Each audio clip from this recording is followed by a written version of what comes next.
Hey everyone, in today's video we're going to be showing you how to get the algorithm of Netflix to show more movies that you like. This is more of a beginner video, but I want to go ahead and do it anyway. So it's quite simple. In order for Netflix algorithm to start to figure out what movies you like, you have to start clicking on this thumbs up or thumbs down. So if you like the movie, make sure that you always push the thumbs up.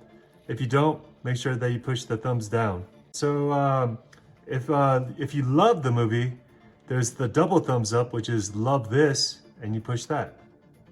I know it seems pretty obvious, but for a lot of beginners, they watch the movies and then they might not like it, but then they forget to give it the negative thumbs down. Because nowadays on Facebook, for example, they got rid of the thumbs down. They only have the thumbs up.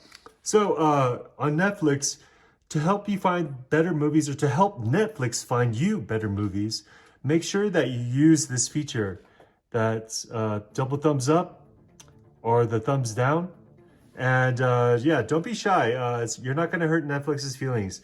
And this is just a little extra bonuses. Go to the very top right and then go to your account.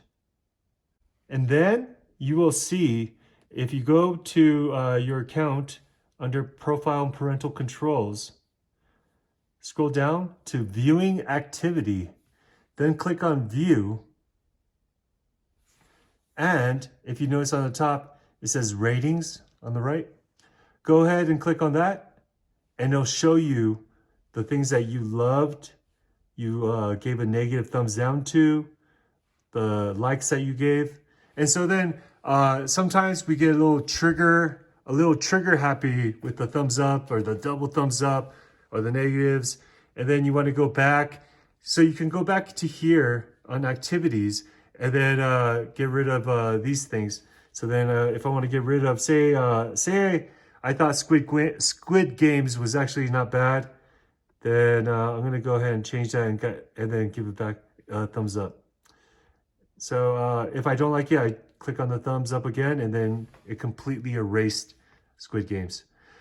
Anyways, guys, this is a quick, short, simple video for beginners and even for people that have been using Netflix many years. If you want Netflix to give you better suggestions for the algorithm to work, then definitely start to use the thumbs up feature. All right, guys, thanks for watching. Hope this video helps. Give it a thumbs up if it did, or comment. Thank you. Bye-bye.